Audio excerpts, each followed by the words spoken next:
We're live. Good evening, everyone. It's lovely to have all of you here. I'm SUDEEP Sen. I'm speaking from New Delhi. It's 9:30 at night, so post-dinner time. So my dinner is going to be postponed by at least a couple of hours. And my co-host is sitting in Washington, D.C. Indran, hello. Good evening, good afternoon, good morning, good evening, everyone from Washington. And so we have four wonderful writers today, and we will be reading. Hankler will be reading first. John Lee will read after that. Then it's Jennifer RATHBUN and then Dick LOURIE.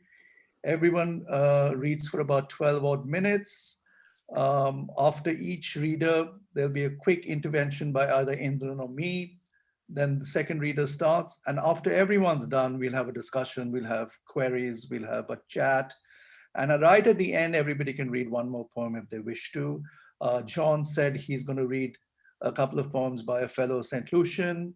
Someone else is going to, Dawn might be reading one poem. So that's sort of like a goodbye signature thing.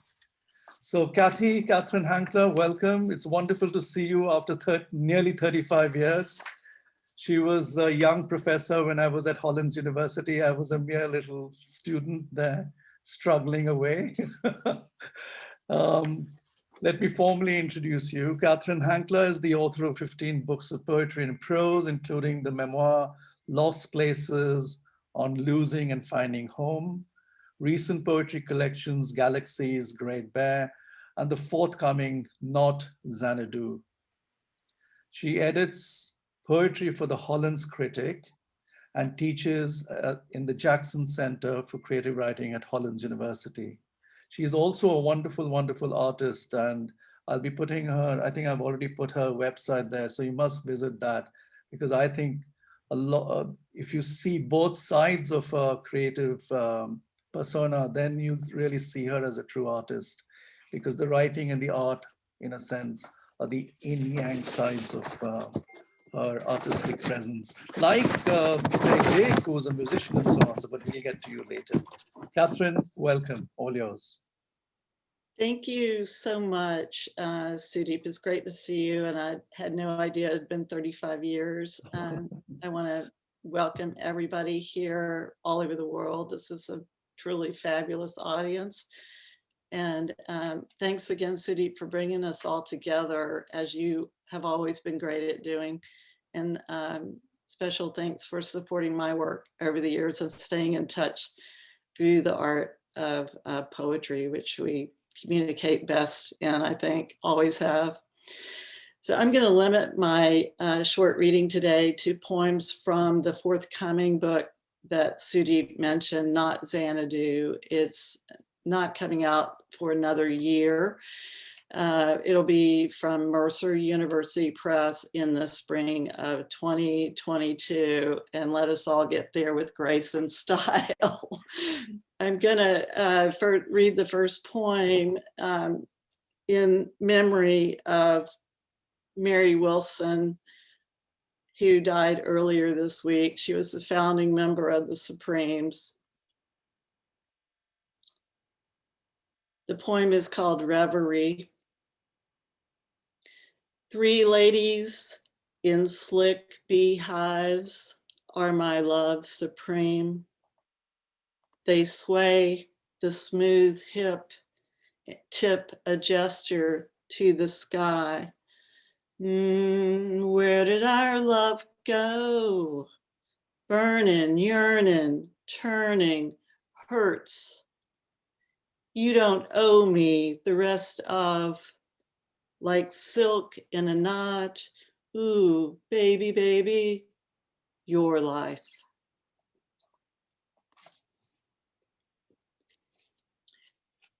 And next, I'm going to read a sequence of 5-line sonnets or cinquain sonnets. If you blink, you'll miss them.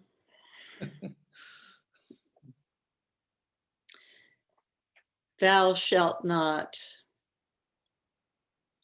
Before the falling taught the blast And next, the fire with human hands collects a kill and offers meat to test what strength I've saved. Pinned butterflies inside until the end. I know the flesh unblessed, but reach to eat. Lovely. I can't. Fingers gnawing toward a lie, find brittle stems still nimble. Layers of mountain green, my eye, blue on blue, flowering into hills, a last canopy, a cirrus trill, erasing themselves. I can't be a cloud.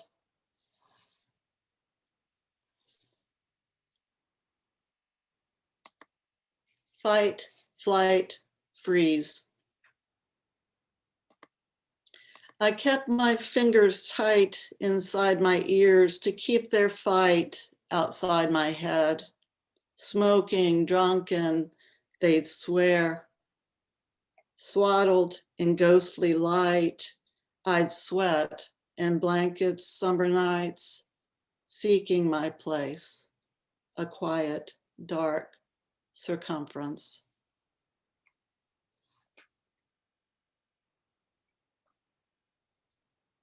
Whirligig. I watch a maple whirlybird twirl by miracle and muscle. 5 times I brought the future on too soon or held the past too long. Samaras, these helicopters, pelt me. I hold my breath and tigers bloom.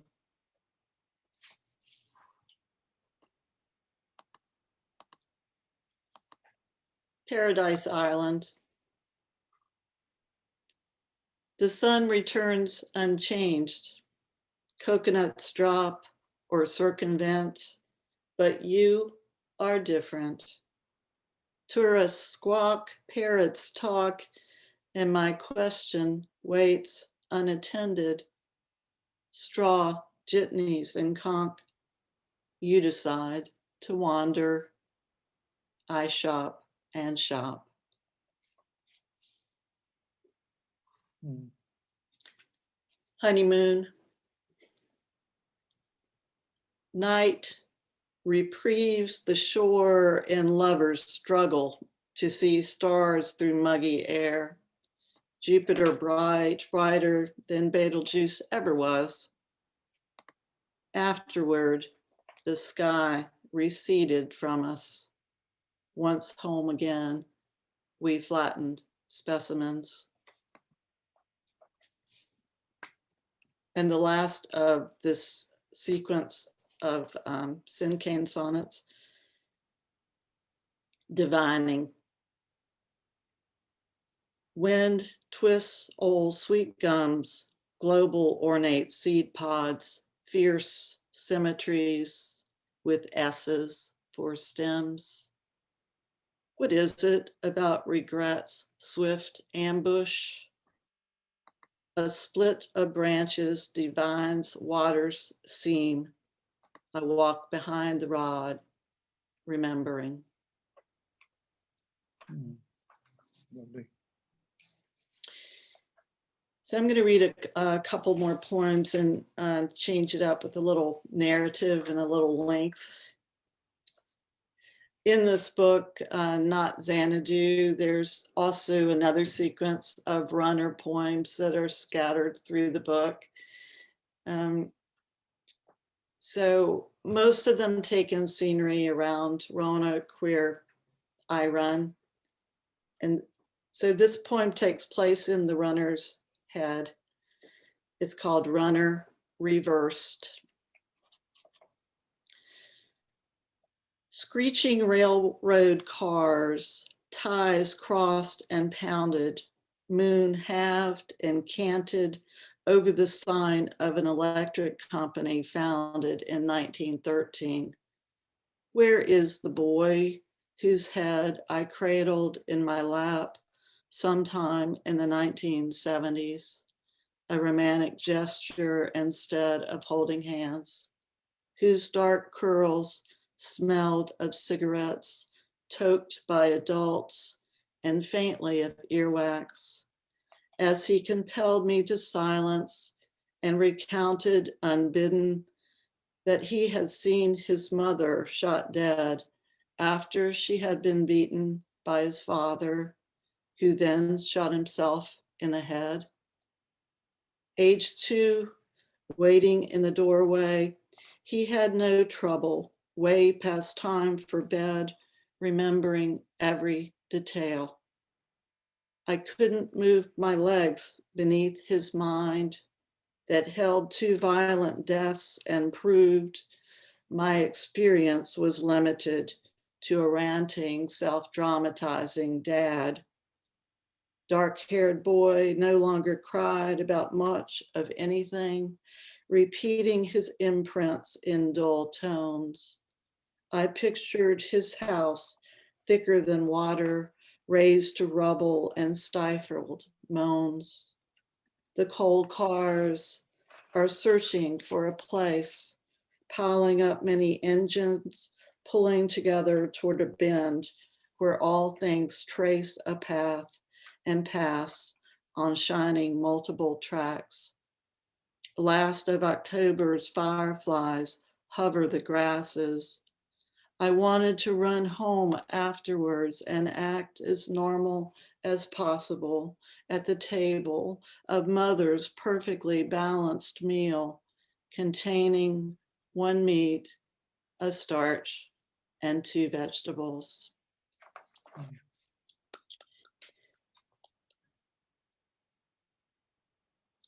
I'm going to close out with sort of a Valentine. This poem is titled Dear Sylvia.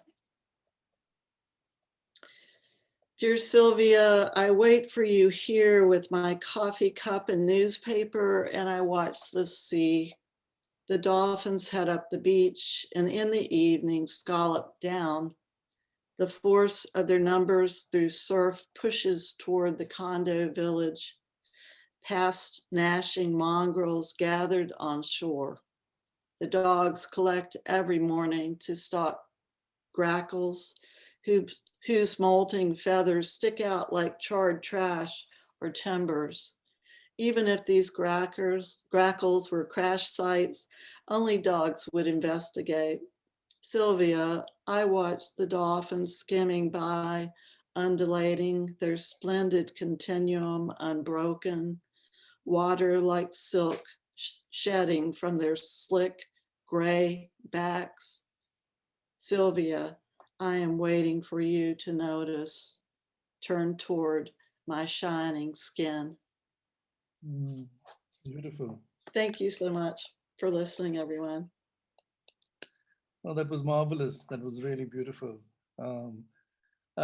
Before we go to the next reader, Kathy, I'm just curious about the title Cinquain Sonnets, because I know how exact you are with your paintings. You know, you play a lot with patterns and what you call sacred geometry and so on. And so that sort of, you know, when I was thinking about that and this poem, tell us a little bit more about why you called it Cinquain. Of course, we know why you've called it Cinquain, but tell us the thought process behind the architecture of Cinquain sonnets. Well, in brief, as you said, there are 5 lines instead of 14. So I found myself attracted to 5 over and over and over again. And I also had a crown of sonnets that had never really pleased me. And the crown was longer than these 7. I guess there are 12 in a crown. I can't really remember exactly what it's supposed to be. I think 12. So the idea with the crown of the sonnets is so you take the last line and it becomes the first line of the next sonnet, and you keep them moving like that. So I had this crown of sonnets that I had kept in the drawer for years and years, and it was just too mechanical. I didn't, it was too strict. I think I just wrote it as an exercise, that kind of thing. So, but I couldn't quite leave it either. So once I got obsessed with this 5 thing, and I had some other poems in the book that are 5 lines as well, which I don't think of as compressed sonnets, I went back to the sonnet sequence, and I only kept the good lines. There you go. I kept only the good lines. It was just a radical surgery on a set of poems that wasn't working. Wonderful. Thank you so much. Thank you so much. John, you're up next. John Robert Lee is a St. Lucian writer and has published several collections of poetry. His short stories, poems, essays, and reviews can be found in many journals, print and online, newspapers, and in international anthologies. His latest book is called Pierrot, and his last and a substantial book is Collected Poems. Came out a couple of years ago from Peepal Tree Press in England. And Derek Walcott says glowing things about him, which I won't read, but I will paste on the chat box because it's almost too embarrassingly rich. John, it's all yours. Lovely to see you again. Thank you, Sudeep. And once again, great to be with all our friends here, fellow poets, as well as those who've joined us on the broadcast today. Sudeep is a friend for many years. He first came to St. Lucia through the invitation of Derek Walcott, and he gave the Derek Walcott lecture. We have every year a Derek Walcott lecture. And Sudeep has been a friend. He's been back to St. Lucia, and certainly for me, he's got lots of my poems in Indian magazines and online journals. I owe you big time. But thank you, Sudeep and Indran, for inviting me to be with you today. I want to read poems from this new collection of mine called Pierrot. I'm published by Peepal Tree Press in the UK. Peepal Tree Press has been doing big things for itself. It just got the TSL prize last year, and this year the Costa Prize. So it's a good publisher to be with. Okay, here we go. My first poem is called Letter After Dion Brand, and it's called a glossa variation. Some of you may be familiar with the glossa format. And you should see it, I think, Sudeep has the poem itself in the chat, and you will see how it works out. You take 4 lines from a poet whom you want to give homage, and you build up 4 sections of a poem, 14, like 10 lines each, whatever it is, to make the poem. So let's go. By the way, Dion Brand is one of my favorite poets. She's Trinidadian born, Canadian citizen. I think she's one of the great voices of our time, Dion Brand. Letter. After Dion Brand, a glossa variation. And the 4 lines from Dion Brand's inventory are these. All I can offer you now, though, is my brooding hand, my sodden eyelashes and the like. These humble and particular things I know, my eyes pinned to your face. And my poem begins.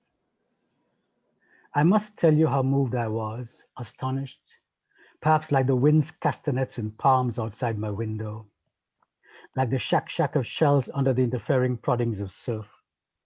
How you drew me close, yes, to brimming over your so unexpected full-veined lines that were the archetypal echo humming under my breath. And indeed, here you were, Brand.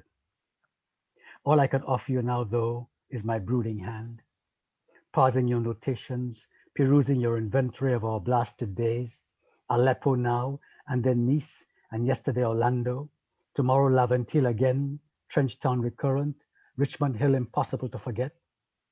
Ossuaries, yes, of failed states and their politics, babies broken on beaches, Mediterranean drowned in overladen caravels, our islands doomed alleys mocking, my sodden eyelashes and the like.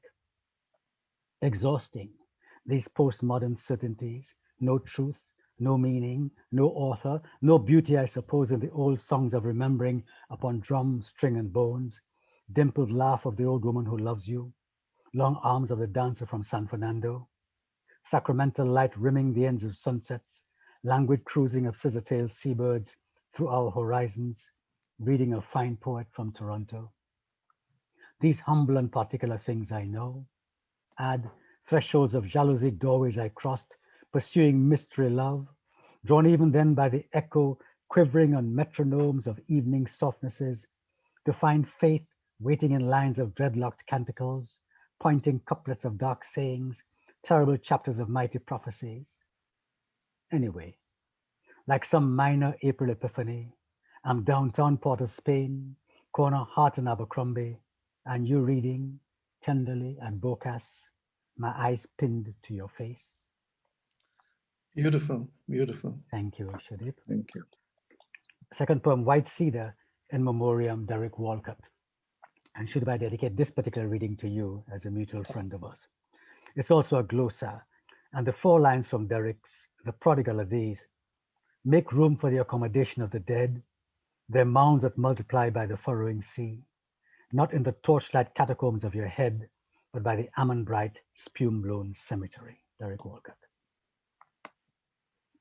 I thought it was over, the season of lilac carpets along verges, on green lawns, petals of paulier stepping off currents of soft air, settling with tender ease to earth's lanes.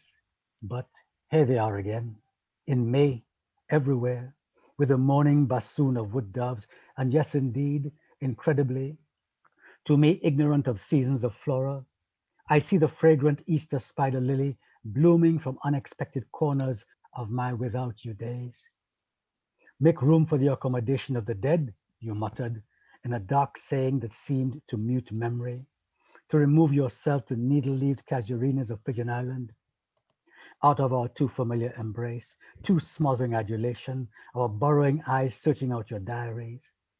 And the cascading cedar blossoms race the grey heron to surf-chastened ledges of Becune Point, the forlorn pool, deserted studio, vacant easel, their mounds that multiply by the furrowing sea.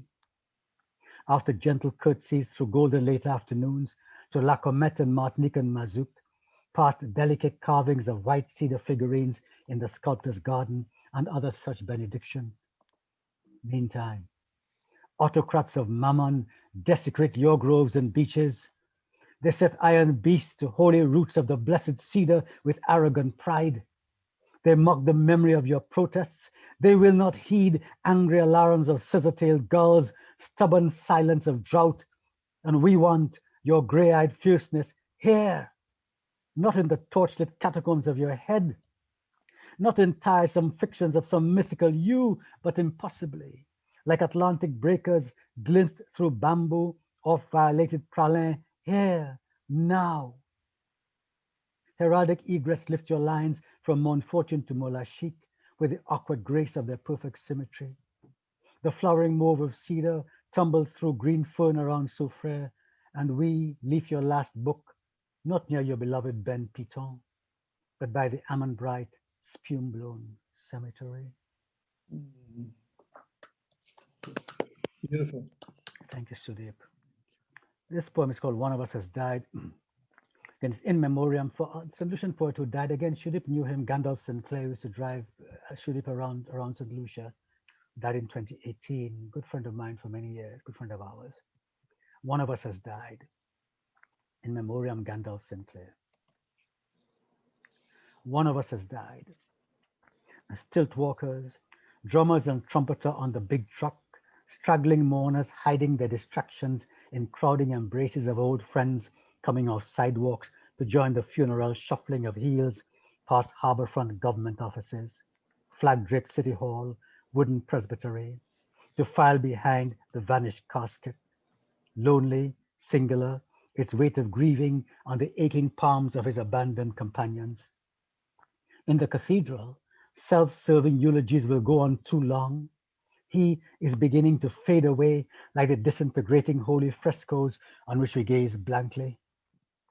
The plots of remembrance thin, not thicken. Last conversations were about what? Old quarrels were when? And in what year did we go to France, read in Toronto, smoke in Kingston? And who thought he should have whatever or whenever? Until a child sobbing hits hard-fought love and we collapse beyond ourselves behind the final leaflet summary of our loss. One of us has died. And at the seaside cemetery, his friend the priest sprinkles holy rituals for the dead. Grave men maneuver the box into the family tomb. A scarfed woman in shades carefully pours a palmful of petals. His mother prays till every slab is laid. The drummers chant Legba to open the gates before the lone trumpet, before our death that one of us has died. The next poem comes from Piero Part 2. And Part 2 has several sections. This one is called Who Made Me a Stranger? Tighten your seatbelts. Who made me a stranger in my world? Who determined I was a minority? Who made my skin a boundary and barrier to be negotiated at immigration counters? Who are the traffickers and traders of the bodies and souls and sex of the inheritors of the earth? Who are the invaders of unfenced gardens, honest kitchens, and sacred grounds? Who are the thieves of our acres, our wide rivers, the surf-edged coasts of our children and old women?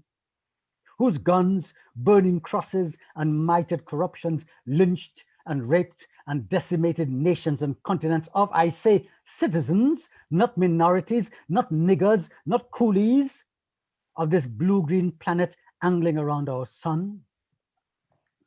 The recurring post-truth narrative, recycling apartheid, the redneck latitudes of the fence plantations and other such discriminations, we citizens, no resident aliens, reject and blood fire.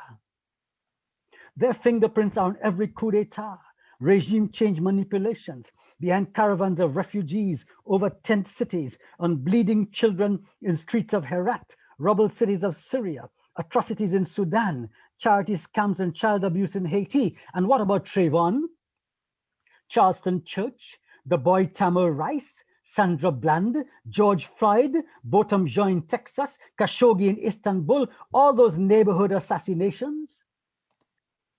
You think I stretch the inventory too far? I'm mixing murders and metaphors, don't know the histories, I'm disregarding tribal warfares, who sold who, ancestral hatreds? Costumes and masquerades evolved, but who are Babylon, Egypt and Rome today? Who threaten and invade? Who buy and sell house slave leaders? Who infiltrate democracies? Who interfere with elections? Who spy and kill with drones? Who lie as a matter of policy? Who hack your private conversations? Who arrogantly call themselves superpowers? Whose lackeys insult you in the visa office? Whose police and soldiers shoot citizens with impunity? Bravo, citizen. Bravo, Rosa Parks, Mandela, Marley, Martin, John Lewis, Toussaint Louverture, Tiananmen Square, tank confronter, Palestinian slingshot warriors, Malala Yousafzai, Lou Jabot, Mahatma Gandhi, Marcus Garvey, and all those who, in the belly of the beast, walk with disenfranchised coalitions, raising blood-stained placards, birthrights, rainbow passports of citizenship, claiming their place at the table, their seat on the bus, their desk in the school, their home in the tree-lined avenue, their voice in the Senate, the right to stroll in the park without being shot in the back, without being raped, to wear their hair as they please, to check into any hotel, to drive the car of their choice, to live. Who made me a stranger in my world? Who? Who? Bravo. Have time for Bravo, one more, Sudeep? bravo. Sudeep, have time for one more, Sudeep? Yeah, sure. Okay, great. Here we go. Last one. This is an excerpt from a longer poem called Ars Poetica, and it's dedicated to the poet laureate of Barbados, a fine poet called Esther Phillips. So I'm just going to read you two excerpts from that poem, Ars Poetica. You must now enter the silence alone and listen. Wait. Wait for the translation of the first line. Write. Write with your fingers, searching the pigments on the palette for the essential shading of the right image. The medium frames the sacred intercession. To give face, posture, and voice to the holy is no trite matter. And where humility unveils some gracious incarnation, offer first this blessed sacrament to the King of Saints. And the second sequence. Some would say all poetry is ekphrastic, rising with intuition to theme, line, palette, pixel of painting, carving, photograph, the art of life, responding with literal or oblique synonymous meaning. How about erotic? The foreplay of lipping and tonguing seductive verbs, hard nouns, some flattering adjectives, erection of firm stanzas overflowing imagination, the coming together of the last line and the exhaustive conclusion. Thank you, guys. Thank you. Excellent. Thank you. Thank you. Very good. Thank you. Thank you. Excellent. Thank you. Thank you, John. Thank you, John. Wonderful. Wonderful. Yeah, what a brilliant start by Kathy and John.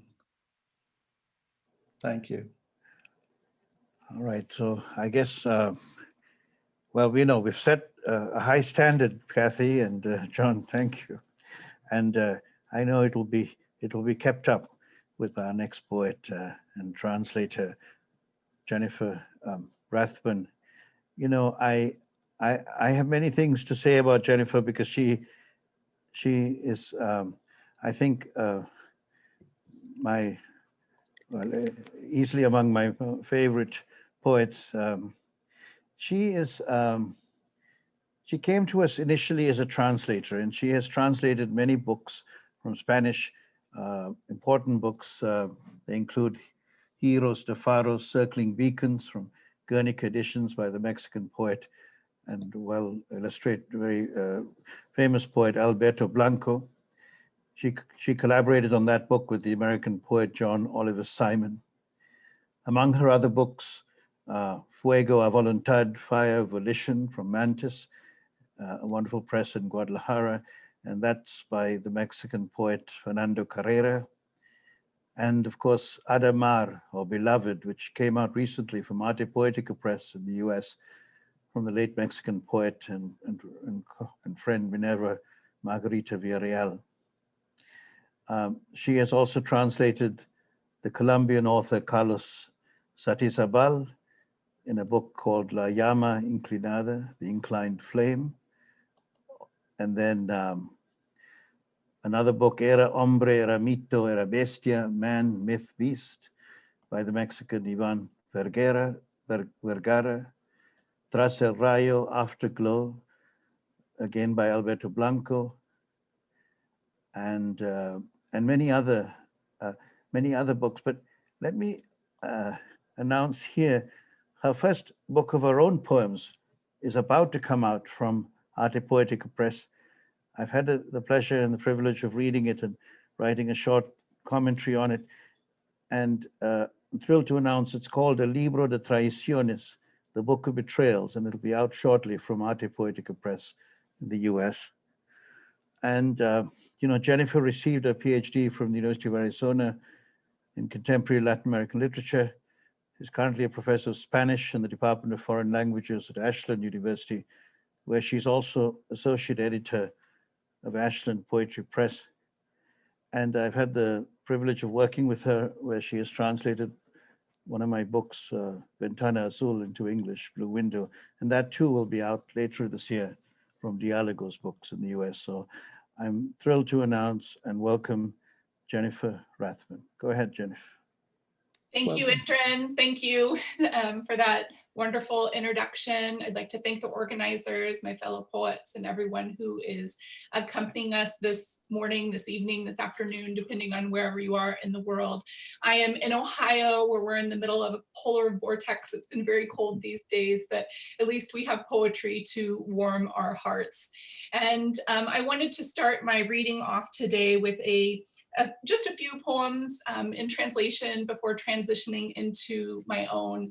And I'll start with a poem from one of my latest books, which is Fire of Volition by Mexican poet Fernando Carrera. He was born in 1983, the youngest poet I've ever worked with, which was a real challenge for me, but I could at least channel my relationship with my son when searching for his poetic voice. And this book was published by Mantis Editores, Mantis Editors in Guadalajara, Mexico. And I'm just going to read one short poem from there entitled My Back. My back is a road of eyes that cannot see, burning within my body. Vertigo, of not knowing, the flight, skin on a long evening cradles us. Now, Indran was so kind to mention Minerva Margarita Villarreal, who passed away in 2019 after a battle with cancer. Minerva and I started collaborating on the translation of one of her most iconic books, Ademar, into English in 2012. So we had several years of collaboration, and she never got the pleasure of holding this book, Ademar Beloved, in her hands. Even though she worked on it and saw the galleys, she didn't get to see it printed. So this poem is for her, Minerva, and this one is titled Don't Talk to Me About Death. I chose it just because it's very fitting for these times that we're living in. Don't talk to me about death. The dead transform because others arrive to give birth to tears. It's natural, not sentimental, you said. In the depths of night, you longed for the meadow, and already in bed, the verb we would become. Beautiful.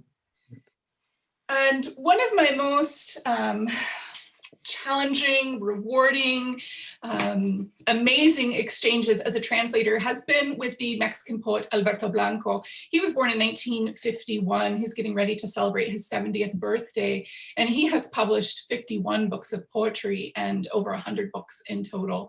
And working with him is always a complete master class in what is poetry. And the hardest verse and the hardest title I ever translated came from this work, Tras el Rayo. And I will be reading from those passages that were the most challenging ones for me to translate. And one of the reasons why it was so challenging, because in Blanco's poetry, there's multiple layers of meaning. And when I reached out to him to say, Maestro, Master, which meaning are you going for? And I listed about, I don't know, 8 different meanings that the Spanish could be indicating. He responded, Jennifer, all of them. And the English language just isn't nearly as creative or flexible as the Spanish language. So I do recognize that in translation, sometimes some things are lost, but I did my best to capture the multiplicity of voices. And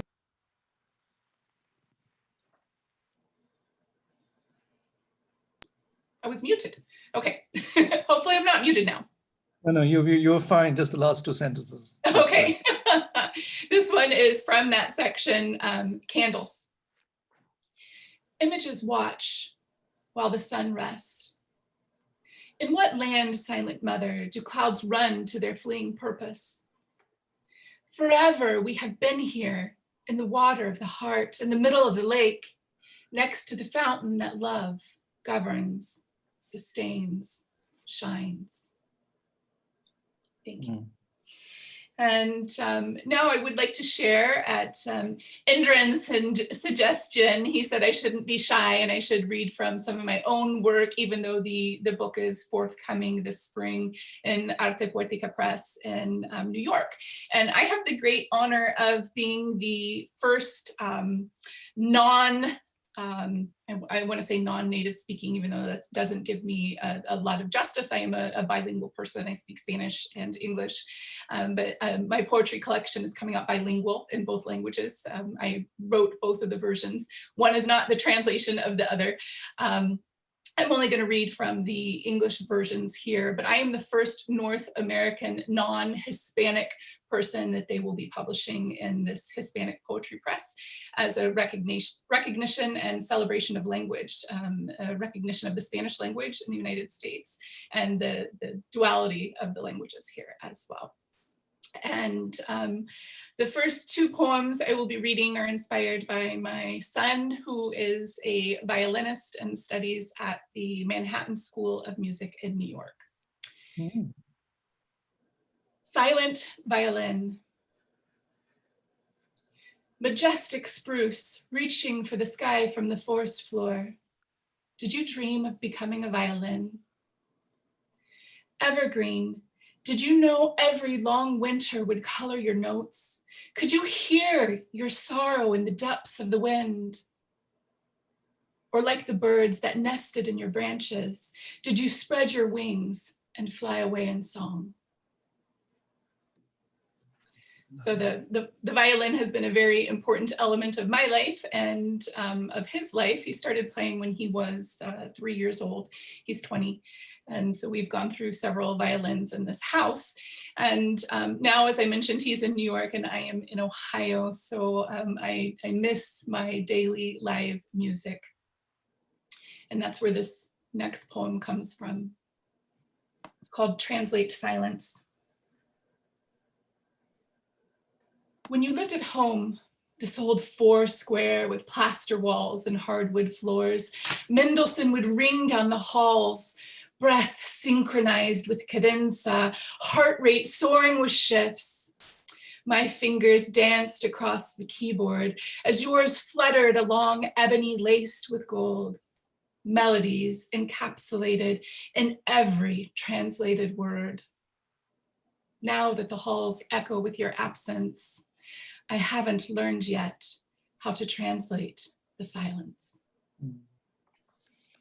Bravo. Magnificent. Bravo. Bravo. Thank you. Jennifer. Thank you. Beautiful. I have a very strong connection with Mexico. And so this next poem stems from this connection, and in fact, the entire collection that's forthcoming is a dialogue and an identification with one of Mexico's most important historical female characters, which is La Malinche. She doesn't appear in this poem, but the entire collection has some sort of reference or connection to Mexico. And this one is situated in Teotihuacan at the Temple of the Sun. And that's the title of it, Temple of the Sun. Smooth, steep stone steps ascending towards the sun or the blue center of the universe. We bow to the altar as we climb, honoring the gift of good life, always overlooking the avenue of death, overflowing now with hundreds of school children in bright colored uniforms, laughing, holding hands in a single file line, parading towards the moon down the center of death between jaguar cries, bird songs, and obsidian jeweled masks. We reach the summit and salute the cardinal directions. Amazed at the grandeur of abandoned history beneath our feet, we ask, shall we descend the sacred steps or sacrifice our heart to the east? On the theme of sacrifice, that's the title of the next poem. Sacrifice. Dressed in light and crowned with stars, I await alone on the stone altar of love, not knowing if the sun will take my heart with his obsidian blade.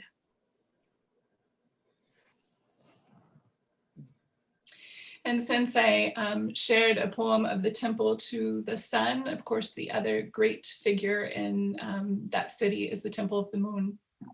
So this one's very short, and it's to the Temple of the Moon. Temple of the Moon, dressed with this burning tongue, as the virgin to the temple, I offer you my divinity.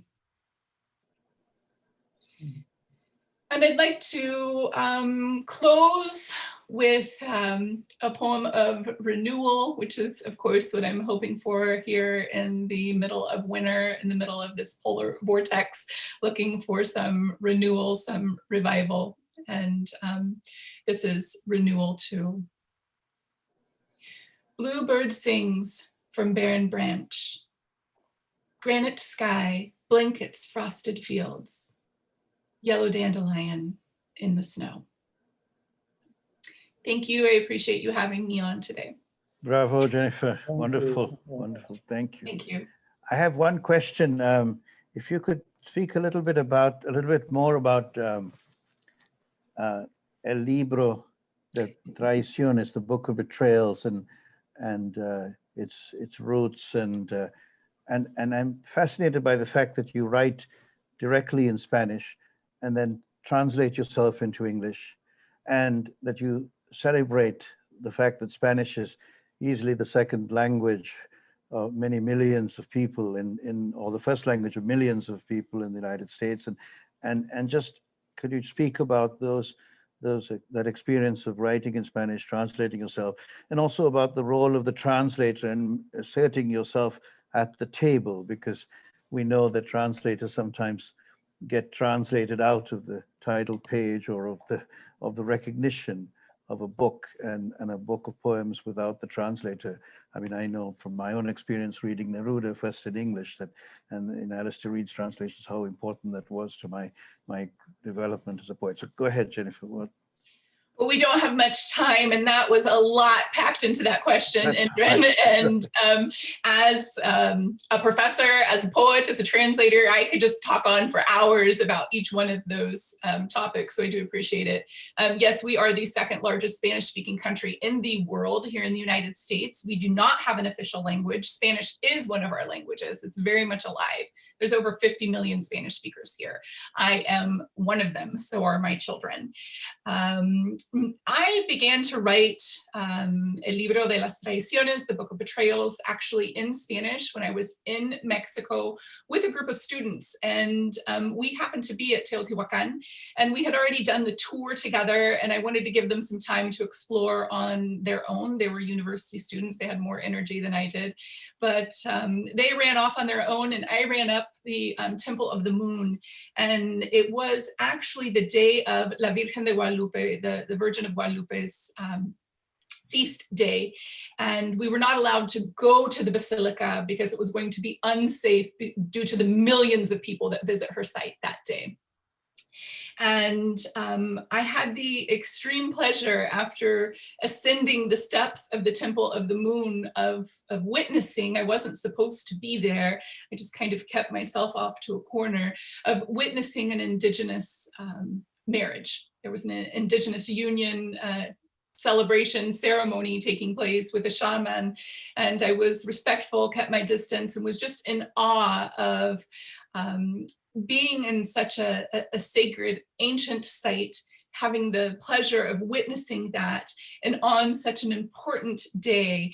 And so I've always had this fascination with the female figure, female mother figure in Mexico, which is, of course, the Virgin of Guadalupe, La Malinche, and La Llorona.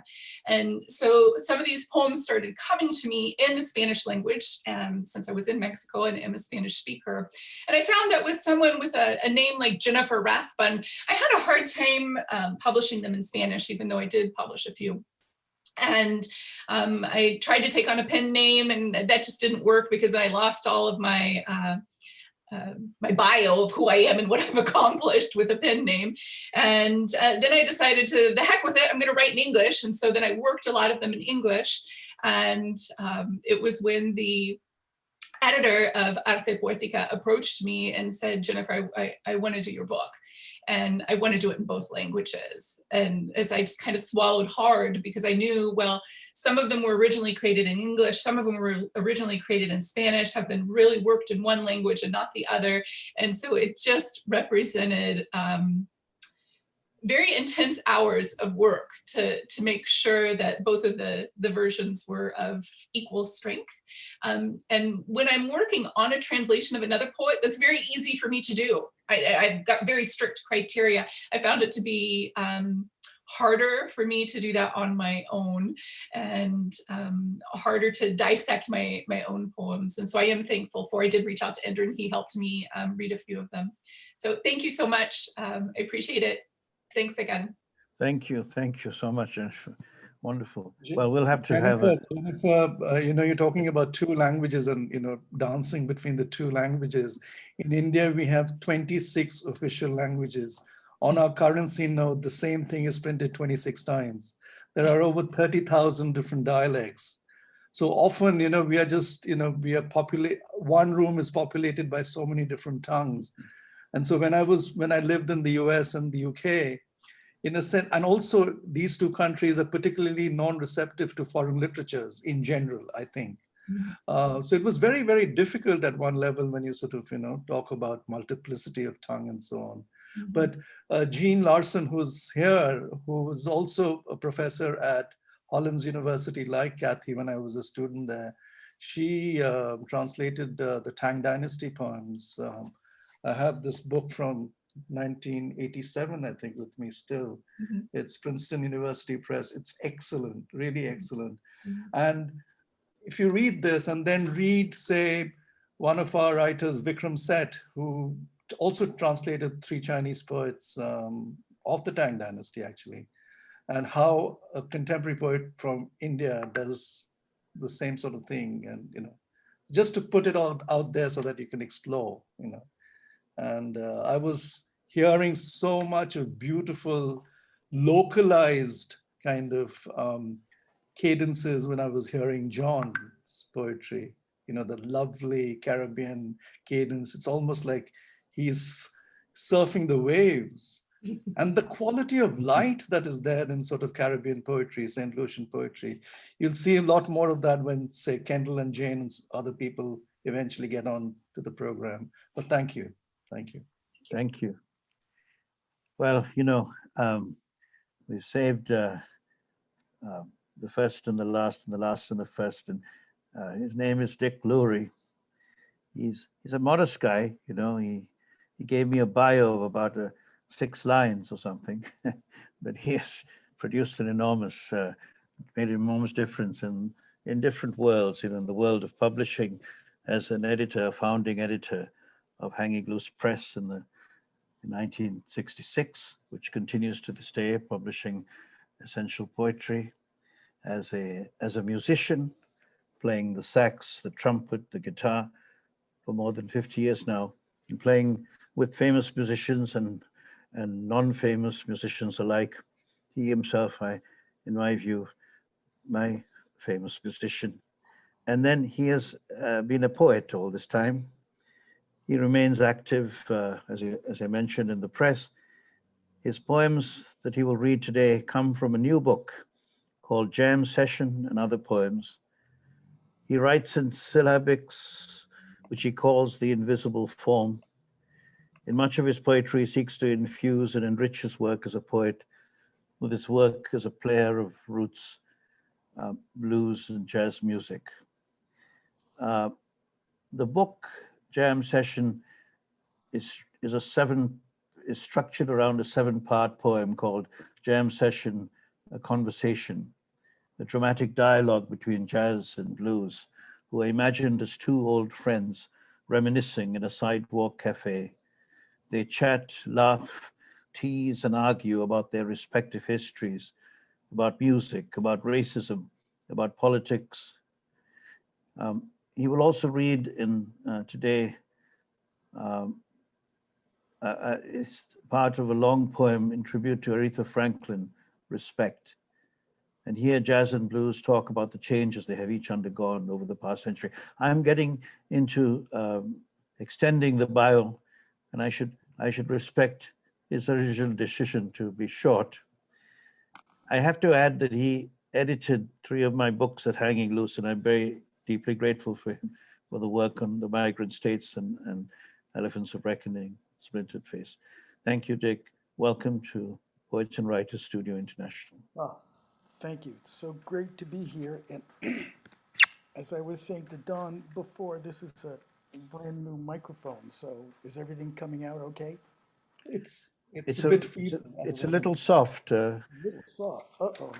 I mean, we can hear you, but is that better? No. No? Wilder, Dick.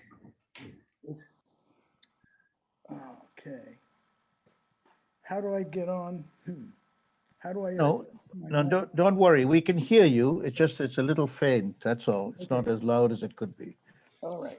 There's a. Thank you. And this is great. Thank you, SUDEEP, Indran. Thank you, Kathy and Jennifer and John. Really, it's great to be here. And everybody, just thanks for showing up. Right. It's wonderful, wonderful. And as Indran said, I'm going to read poems from this forthcoming book. The first one is, where is it? Not forthcoming. It's already out, Vic. I'm sorry, what? I said it's already out. Your book has just come out, no? That's right, that's right. It's already out, and mostly, and you can get it from Small Press Distribution, SPD, in Berkeley. They've got it. The first poem is called Listening to Music. I have there. It's about 4 different dreams, and each dream connects with a particular piece of music that was very important to me, and somehow the dream and the music are getting together. So it's in 4 parts. 1, it's called Listening to Music. 1, blues in the night.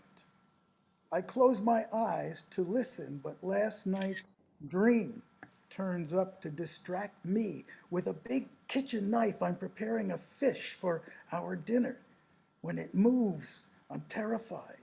What should I do? Kill it quick to avoid causing more pain? But the blade won't go in deep enough. I can't tell if the music is making me less afraid or more. Now, I recall that old Gestalt therapy trick where everything in the dream turns out, in fact, to be you. So, am I the fish, the knife?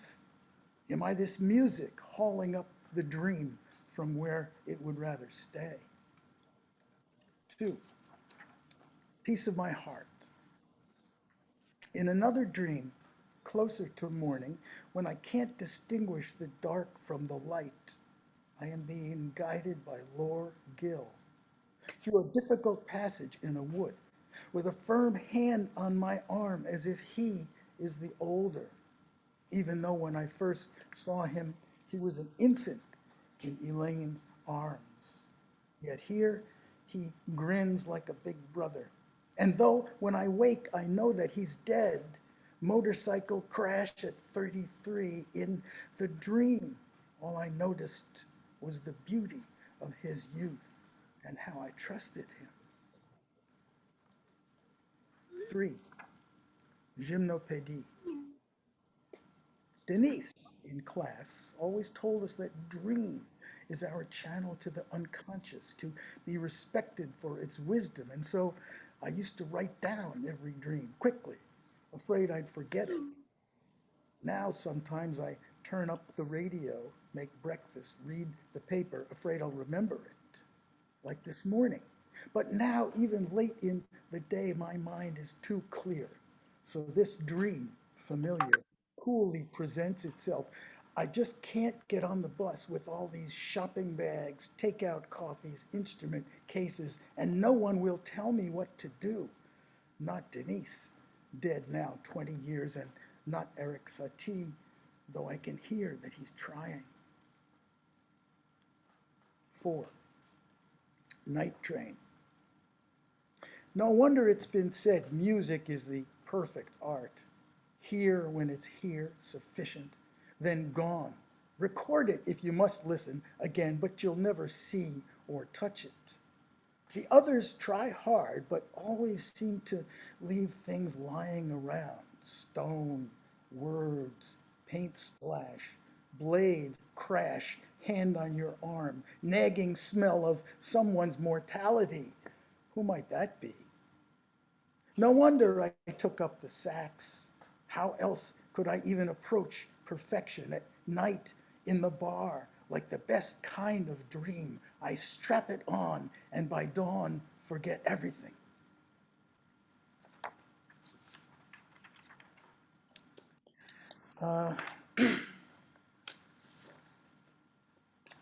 Second poem is a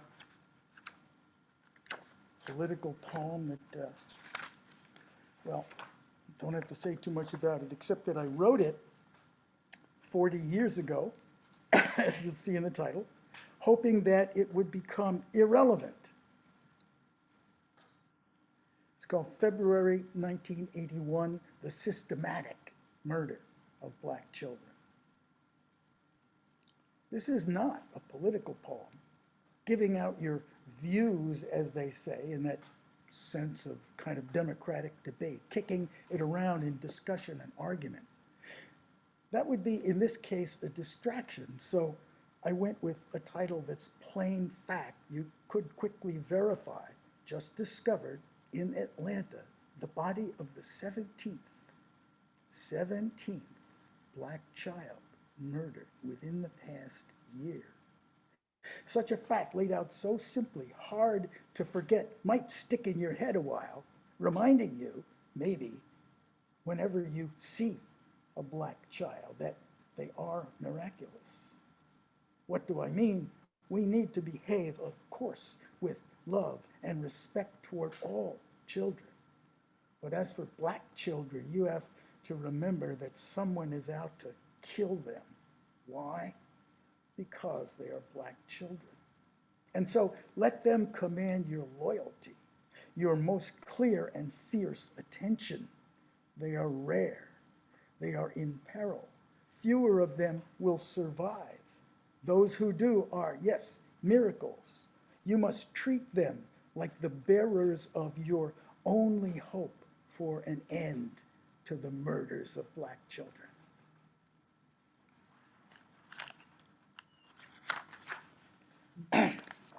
And as Indran said, excuse me, I better take a drink of water. As Indran said, the new book, wait a minute, whoops. Oh, here it is. This is a great, I couldn't find a cover photo or anything, and finally some stock photo place of this, a door leading into a jam session.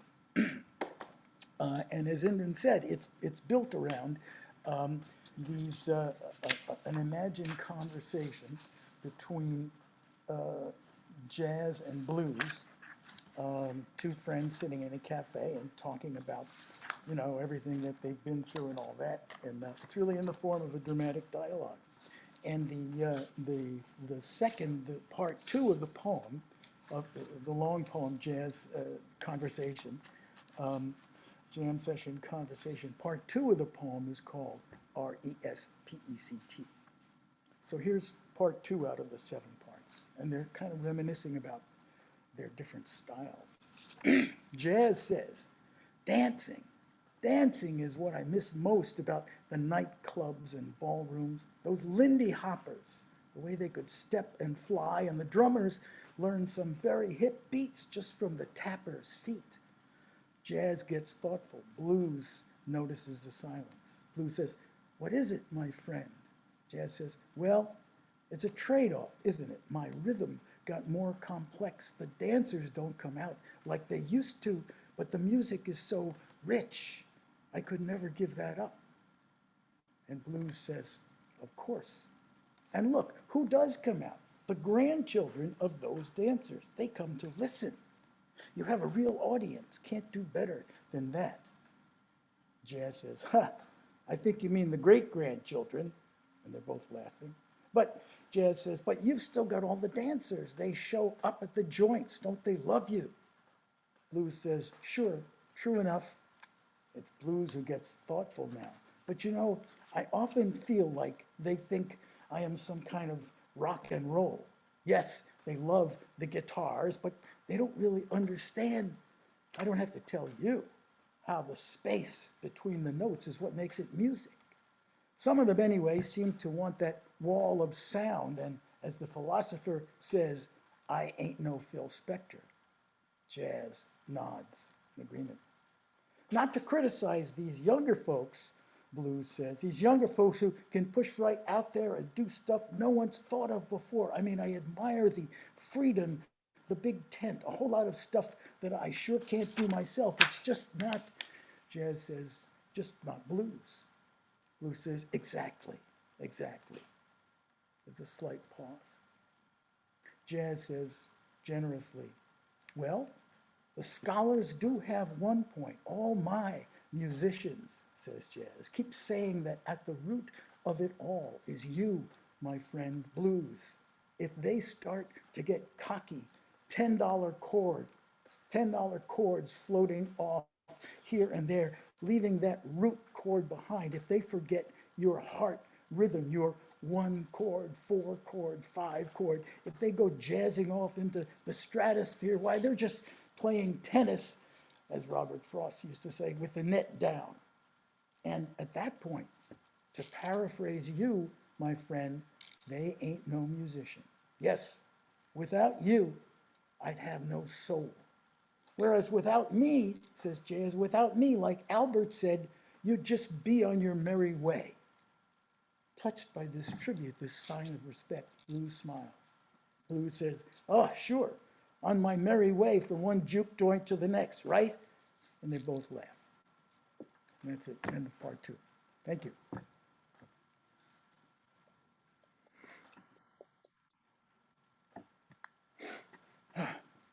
Thank you, Dick. Muted. Dick, I wanted to say you always leave an audience wanting more, you know? I mean, this must be an old technique.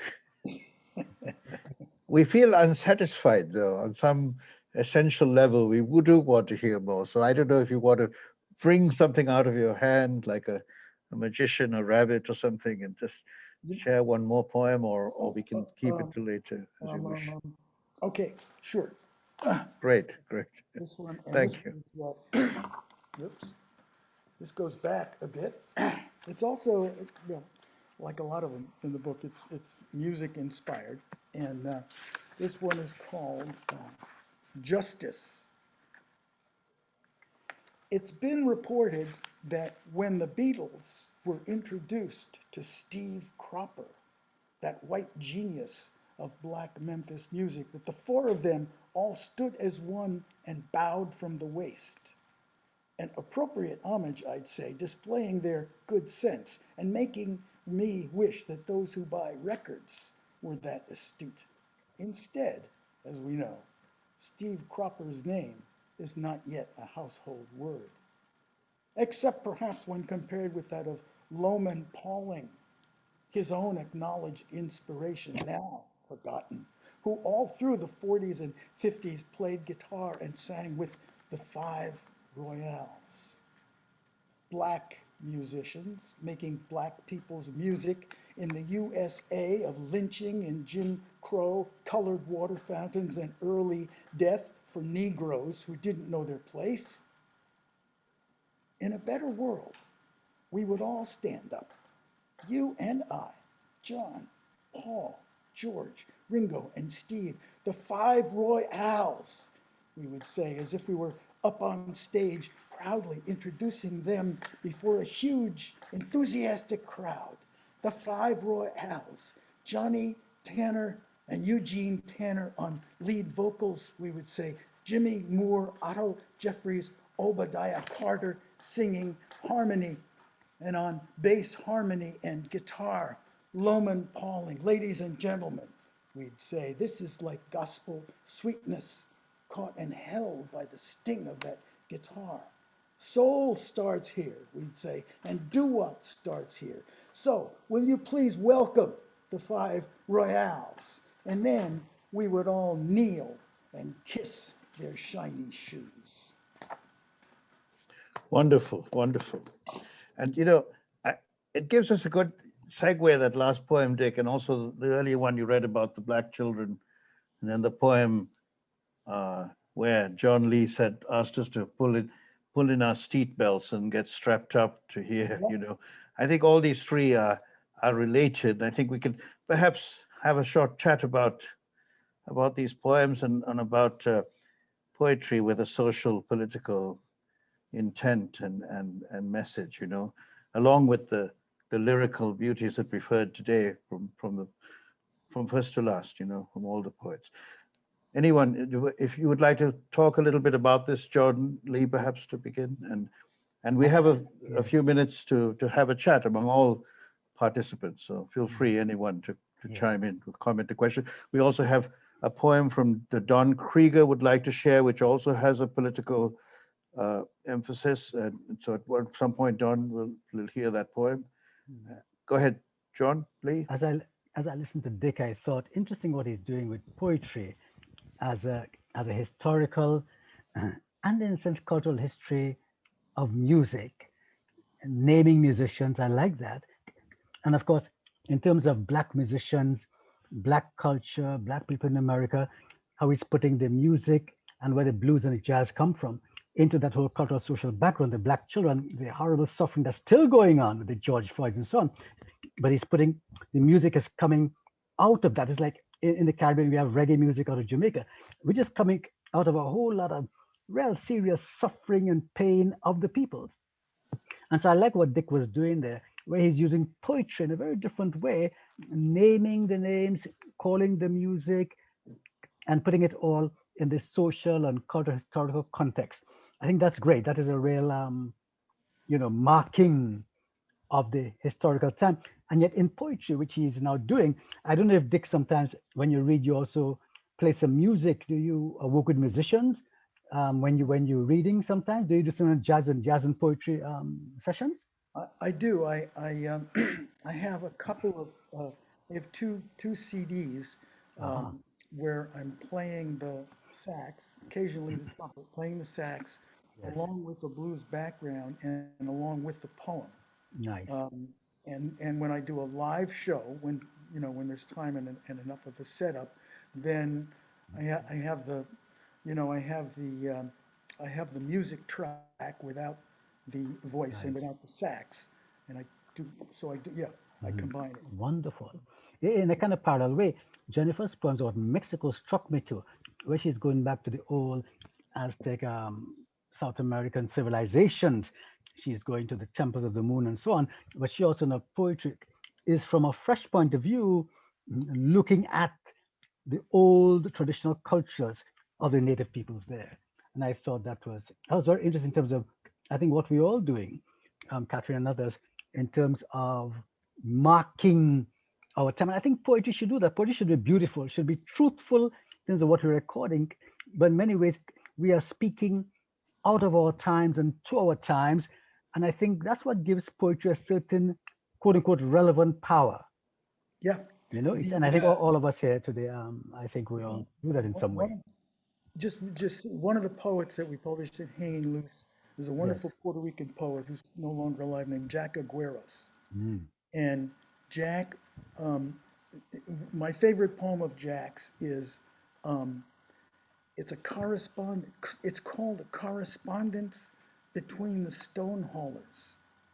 And it's an imagined correspondence between an enslaved worker in Egypt putting up the pyramids and an enslaved worker in South America doing the same kind of work. And they have this imaginary correspondence together. Wow, nice. Yes. As Dick, you very correctly mentioned this beautiful phrase, the invisible form. And I can see that as a linking kind of idea or thesis, which sort of binds all the four poets here today in different ways. I mean, John, you do it in a different way. But I have a question, Kathy, for you. I've seen your artwork on your website. I've sort of gone into the gallery link and so on. And you say somewhere there, and I'll read this out because it's quite beautiful. My art is inspired by patterns, quilts, music compositions, cloth swatches, symbolic systems, sacred geography. Now, sacred geography is something that is so dear to my heart and poetry of our part of the world. Tell us a bit more about how important ekphrasis is in your writing. Good. Okay. I want to say something about the cultural context that you all have been talking about in your poems and in the conversation, because this is something that's so important in my work as well.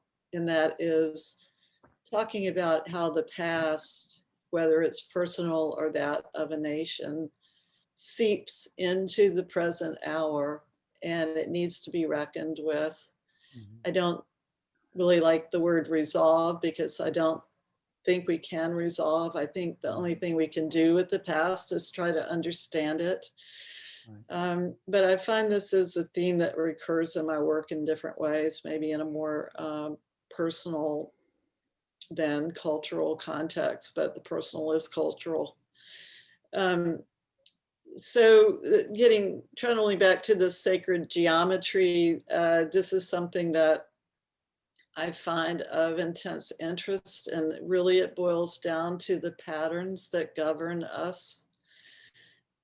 And we find these patterns in sacred texts. We find them in artwork. We find them in nature. There are patterns, and they're numerical, and they govern us. I mean, we're all digitized at this moment, and we're encoded. So I think that it's just something that is at the heart. It's part of the mystery that is alive in us. It's part of God. It's our God code. So as far as working in visual medium, I've always thought that poetry is the most visual of the textual arts. It's sculptural, of course, it's musical, but it's also visual on the page. Even if you work the page or the text as a score, it still has a visual presence in the world, and it has a shape. Has a shape of language. We've been talking about syllabics and about form, invisible forms, or less subtle ones like sonnets, deconstructed sonnets. Cinquain poems are a form in themselves, 5 lines. I think if you're a poet, you're a bit of a mathematician in some way, that you're just drawn to patterns. You can't get away from patterns. That's what builds poems. I think, yeah, and I think what you're saying, Kathy, about I like the poem, the text is a score. I really like that idea as a musical score because it's so clear in music in a chart, which is not clear in words necessarily, that there is a pattern. Of course, you see the pattern. And if you think of the poem as a score, it helps you, I think, to see the pattern. Yes, I totally agree. I've always thought of poetry as music. When I've taught poetry, I try to say to students, the parallel to poetry is music. You know, there's a reggae, there's a calypso, there's a jazz, there's a blues. These are different forms, and poetry, however you do it, also has similar kind of forms.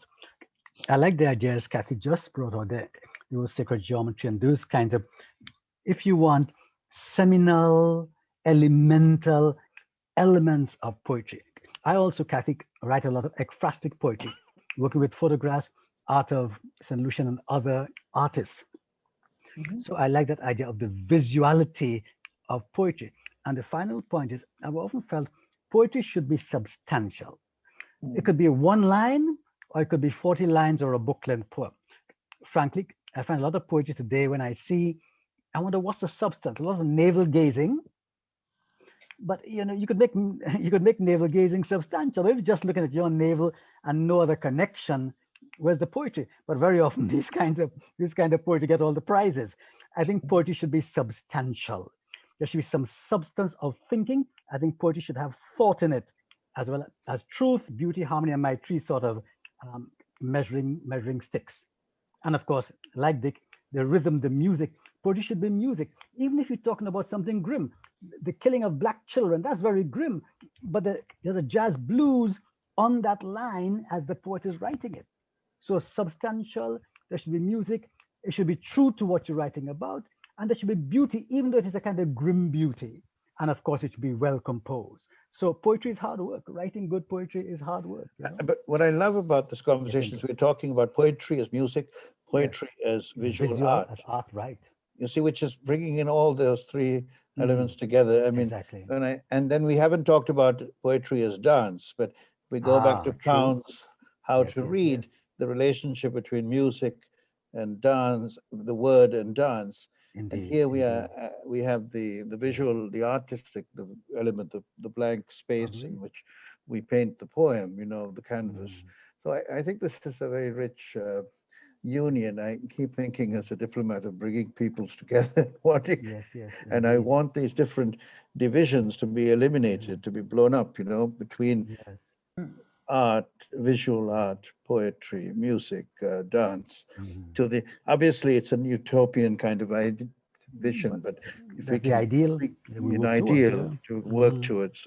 One- I'd like to invite Don, who wants to share Yes. a poem with Sure. us, and then we can, I want to go back for a second to what John was yeah, saying. go ahead, Dick, and then we'll hear from Don. Is that, Ekphrastic poetry.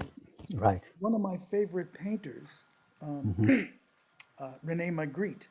Okay. In a way, Magritte's painting and the title of his painting work exactly like that. Yes. The painting without that title, you'd kind of scratch your head. Painting with the title creates Yes. something, creates a real art, a piece of art, but the two of them together. Just a quick question before Don comes. I want to ask Sudeep and Indran. We just said Indian poetry. We spoke of the visual, the musical, the score. Dance was raised. Would you say Indian poetry, perhaps Sudeep and Indran, have more of the dance in them than other cultures have? Just a question popped up to me as we were talking about dance. And I think somehow of your poetry and Indian poetry out of the Indian culture. Well, I would just sort of broaden it. Indian is to me an idea. You know, it's not just a country. It's not just a subcontinent. Because when you were talking about substantial poetry and poetry being substantial, I remember our mentor, friend, and so on, Derek Walcott. I mean, he used to talk about, you know, the lines of the poems should be civilizational. Yes. You know, that's where the sort of all the ocean currents and the wind currents meet. If you have that sort of universality as well as the specific. So if it's only angst-ridden navel gazing, then the poem is good. If it's a kind of a surprise this, poem, that's it. but does the poem stay? But bringing dance back, all our classical dance and music is essentially based on metrical poetry. Right. The song to which the dancers dance, classical dance I'm talking about, is basically sung poetry of the ancient times. That's right. And they're very beautifully kind of cadenced. And we're talking about mathematics and physics. I mean, these were very complex. They were connected, yes. Yeah. I mean, so, you know, you're talking about poetry of the time of the Chinese, the early poetry. So it goes back so far that, you know, ancient civilizations, yes. Yes. Because you have done very, poems to dancers. Yeah. But Sudeep, you've done poetry with dancers, haven't you? I've seen poems of yours dedicated to dancers. Maybe that's what triggered my my next book asking that this. is coming out is called The Whispering Anklet. You know, There the you go. poem, the little thing. And the entire book is my last 35 years obsession with classical Western and Indian dance. My first real relationship, well, it was after Hollands when I went to Columbia University. My first girlfriend, serious girlfriend, was an American ballet dancer. There you go. At Columbia doing, I know. Was in the next room doing architecture, which was what I wanted to pursue really, but I ended up writing poetry. But yeah, dance is, you know, a very, very, I mean, poetry is the essential basis for. It captures everything, yes, I agree. Elemental is what I use, you know. But let's get Don. Let's get Don, yes. Don, come on in. Because we're running out of time. Don Krieger, who sort of is doing the technicals here, is actually a really, really fine poet and an incredibly modest man. And if it's not for Don, we won't be connected all over because we are not technically that savvy. And this guy is a whiz with his computers and his, you know. But Don is a very fine poet. He's just published a book called Discovery, which has also come out in India. So you can imagine how American poets are now choosing to publish their works in different parts of the world. So Don, you're on. Thank you for wanting to share your poem. Thank you so much. Thanks to everyone for being here. It's such a privilege to be here and to be part of it. I'd like to take just this liberty of saying something about the discussion that just went by.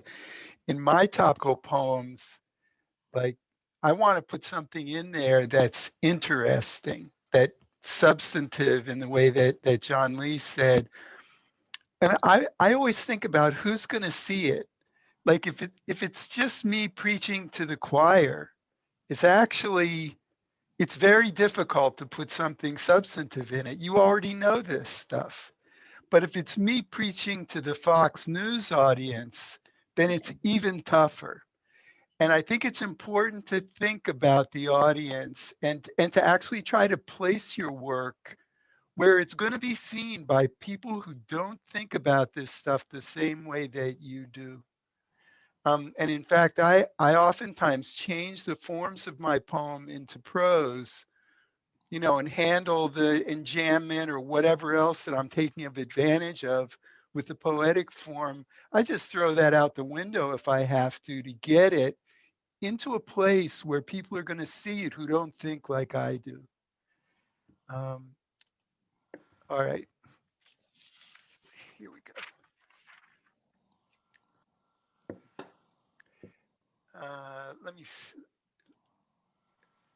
Let me pin myself so you can see.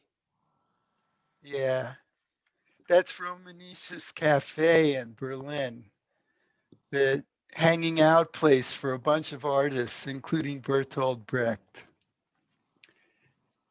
My dear friend, if we had sat together in a Berlin cafe on that black election day in '32, sharing our art, laughing and learning, I know you would have spoken for evil, though the beast and his brown shirts were weaker then than ours are now. Would you still have spoken so in '33, when their mad master, so like ours, triumphed? Or weeks later, when their capital burned? Or the next day, when their Patriot Act passed? Or the next month, when their Manzanar opened? What say you now, so like then, just weeks since our president's darlings, the uncolored beasts, swarmed our Reichstag? Which of us will pick up your tab this time, and what will it be? When is the end of friendship? Will you speak for the monsters still? Tender yet again the caress of your madness to all of us who love you. Wonderful. Powerful stuff, man. Powerful stuff, and right into where we're at. I don't think the poets of the 30s, like Americans, so I guess the English poets, we read them today and we see so much about what's happening with us now, certainly out of America, what's been happening there. But yes, Don, oh, wow. Strong, direct, substantial, on the button stuff there. Absolutely. Yes, you must pick up his book called Discovery. Don, if you have the book around, you can show the cover if you wish. It's easily available. It's a really powerful book. Actually, that's what the cover looks like right there, if you can see it. There we go. And I have to show this as well. This is Kathy Hankler's book, which I bought in 1997, I think. That's a really old book. Early books. But may I invite John, because John very generously wanted to introduce another St. Lucian poet, a young poet called Vladimir Lucien. He was a really, really fine young poet whose work I really like. And as is the tradition in many parts of the world, we not only even in readings, when we read our poetry, we also read other people's poetry so that we can share their work. That's and John right. wanted to read a couple of poems by... Yeah, just two short poems. Right. Vladimir Lucien, this is his book, debut collection. Very fine poet. The most prestigious literary prize in the Caribbean is something called OCM Bocas Literary Prize. The first prize in 2011 was won by Derek Walker. They normally give prize in 3 categories: poetry, fiction, non-fiction. Derek won the poetry prize and the overall prize. In 2015, this young St. Lucian poet, his first book, did exactly what Walker did. He won the poetry prize and the overall prize. So he's a very fine poet. So let me read for you 2 short poems from his book, Sounding Ground, again published by People Tree Press. Sudeep and myself, Kendall Hippolyte, others on this broadcast today have been published by People Tree Press. Okay, 2 poems. The first one is called Rain Fights. May we always argue and suffer the intervention of rain and thunder that sends us lightning into each other. We are overflowing with things to say. but we bring up bygones, raise to scrutiny patterns of action of painful consequence. May we say nothing and listen to the greater argument of rain, to the possibility of lost roofs and landslides outside. It will subside. Unlike mud, we will survive it all. The tired sky will shine again. The gutters will dry up and we will turn over ourselves, each holding our private puddle of pain. And the second poem is pastoral. And love would be a herd of moments grazing upon memory when we turn back gazing, and not one of them may ever lift a face from the pastoral, from that unvaried place to give us a meager look, or in lazy mistrust raise its head, masticating mouthfuls of lust, pretending recognition, watching you yearn, because the past has a way of being polite that the present has no time to learn. It will tell you good morning, it may tell you good night, but no moment will ever speak out of turn. Latimer Lucian, I recommend him highly. Excellent young poet. He's in the Walcott line. Yeah. Is he online? The Walcott line, Derek Walcott. Walcott line. Is he online as well? Is he with us? No, he's actually studying now in New York. He Oh. was supposed to join us, but I don't know if he came on. I did send him the link. Yeah, well, connect him to us.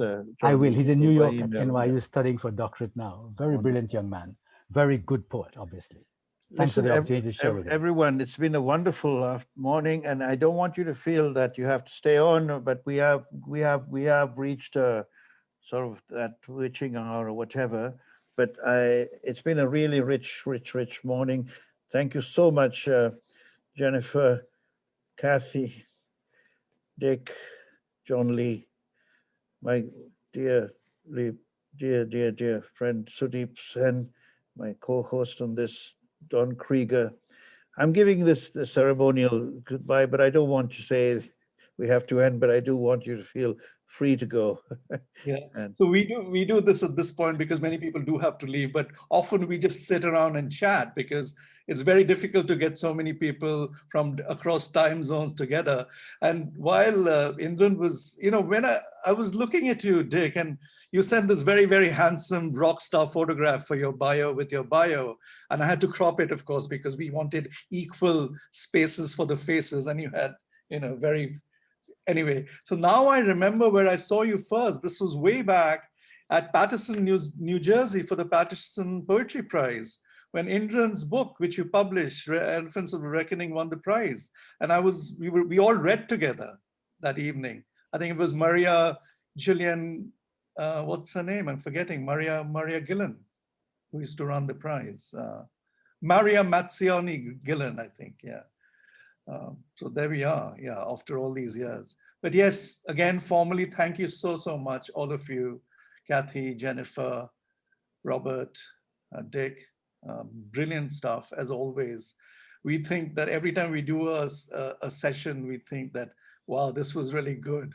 And then the next time we do another one and it's just tops it up, And we have such fine poets who are very, very modest creatures who are sort of lurking on this, rectangle screen. There's Kendall Hippolyte and his wife, Jane King Hippolyte, who comes in and out of the frame with her mask on. They're sitting in sunny island of St. Lucia. There's Goddard there, there's Jean Larson, so many. And we get about 50,000 people who watch this. And then of course it's archived on YouTube. And the idea is because I run a parallel program called Conclave with a colleague and a friend of mine called Fiona Sampson. She is based out of London. So that one is more sort of UK, Europe, Asia based. And both of these are archived, and it's a fantastic resource for students who are learning poetry and so on, because you do not really find international poetry accessible. And here we are, poets reading and talking about prosody and poetics and so on. So please visit my YouTube channel where all these things are archived there. And it's a good resource really for the students. So yeah, formally, thank you all. I won't say good night. I mean, it's 11:15 at night. And I think my wife has probably gone to sleep. She's just and just to add to SUDEEP, they're also archived on the what And I your call the channel. poetry channel, yeah, on the YouTube. So And check free, there. free. We don't want to be bound by copyright rules if it's okay by all of you. We want to share each other's poetry on various platforms so that more people can access good poetry. So when Don sends me the link tomorrow, once he kind of cleans it up, I'll put it up on Facebook, and feel free to put it on your website and so on, you know. Thank you, especially to our technical help out there, Don, and we need it, as SUDEEP said. And keep this second Saturday in mind every month, because we'll always have these readings, second Saturday of each month. Second Saturday every month, we'll have 4 people from on this leg, and in the UK India conclave we have 3 writers usually, and that has much more discussion. I mean, it's more critical in a way because of lack of time here, but you know. But yes, so that's second Tuesdays of every month, and this is second Saturdays of every month, same time, 9:30 EST, 9:30 PM India time. Yeah. Thank Okay, you. shall I take us out? Stay well. Thank good. you. Thank you very much, everybody. Have a good day. Great to meet you all. A great forum Likewise. to get together on. Wonderful. Thank So we'll you. see you again soon. Bye-bye, everybody. Bye.